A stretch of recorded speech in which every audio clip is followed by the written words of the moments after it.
Dan kom ons by 'n spesifieke ding met die naam van geel koper, Ci3Zn2. Geel koper is 'n botteragtige geel legering van sink en koper wat duisende jare al deel is van die wêreld. So dit is, die ander naam vir hom is braas, dis geel koper. Dis wanneer ons sink en koper fisies meng om 'n spesifieke staal te maak. Hulle sê, geel koper is ongeveer 67% koper en 33% sink, wat sterker en meer duursaam is as koper, maar nie so sterk so staal nie. So ja, hy is 'n bietjie sterker as wat koper is, maar hy is nie sterker as wat staal is nie. Maar onthou dit, is belangrik om te onthou.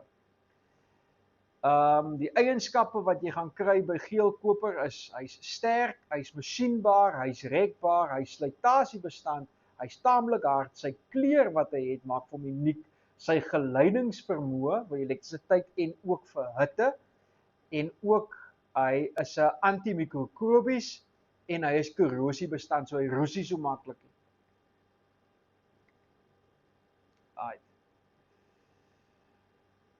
Sommige algemene gebruike van geel koper is musiekinstrumente, marine toebehore, loodgieters toebehore en gas toebehore.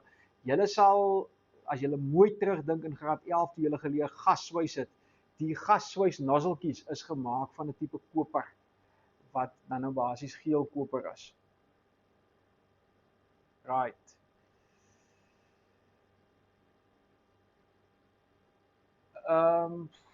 Ten einde van interne spanning, ons gaan 'n bietjie oorskiet nou die las van geel koper. Hoe las ons geel koper?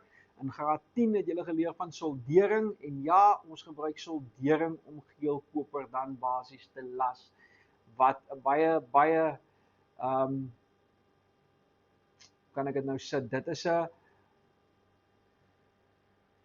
'n skill wat ons deesdae so 'n klein bietjie ontbreek in die landbouteg en baie van die skole doen nie meer soldering nie, maar dit is 'n goeie skill om te hê want dit help met elektriese goed wat eintlik baie nice is. So wanneer julle by julle onderwyser kom, vra vir hom so 'n bietjie oor soldering, vra daar vir hom wat kan julle doen? Miskien kan hulle vir julle so 'n paar praktiese taakies gee wat julle kan soldering voor gebruik. Die volgende ene wat ons nou gaan kyk is brons. Brons is ook 'n alloy wat nou al vir jare aankom uit die brons tydperk uit en dit is basies koper plus tin. So brons is koper plus tin, nie sink nie.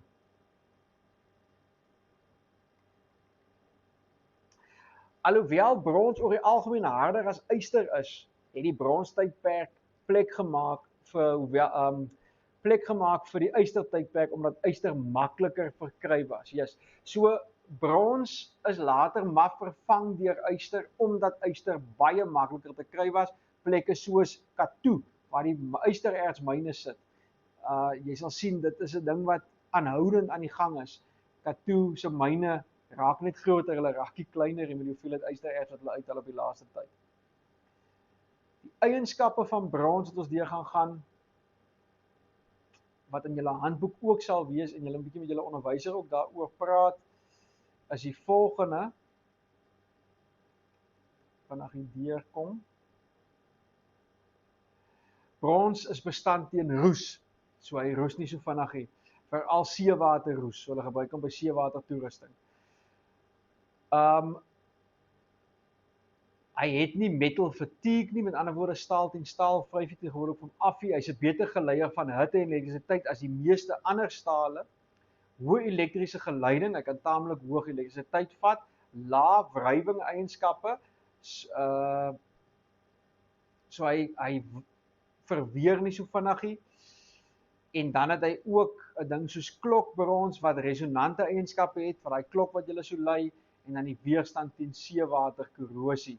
Waarvoor gebruik ons dit? Vir elektriese verbindings, vir vere by motors en ook dan vir laars. En ook bronsbeelde. Die volgende ene wat ons nou gaan kyk vir landbouteg is tin. Waarvoor gebruik ons tin? Tin is silwerwit, sagte, smeerbare metaal wat hoogs vloeibaar is. Tin is ook hoogs kristalagtige struktuur wanneer die tinstaaf gebuig word, kry jy die tinroep, wanneer jy mos nou 'n blikkie vat en jy druk om, dan hoor jy daai kraakgeluid, dit is die tinroep wat jy basies kry intussen tyd. Waarvoor gebruik ons hom? Tin word gebruik vir 'n laag oppervlakte van metale, so jy kan basies tin oor 'n metaal sit sodat dit nie roesie. Ons gebruik dit om blikkies te maak. En dan as jy tin met kloor meng, kry jy 'n bytstof wat ons gebruik vir die om kleur van tekstiele te verhoog. En dan ook as jy tin met kalium meng of kaliumfluoried, SnF2, dan kry jy ook dit in tandepasta. So right mense, daai is ons afdeling vir metale, vasbyt lus lyk meneer Kwagga.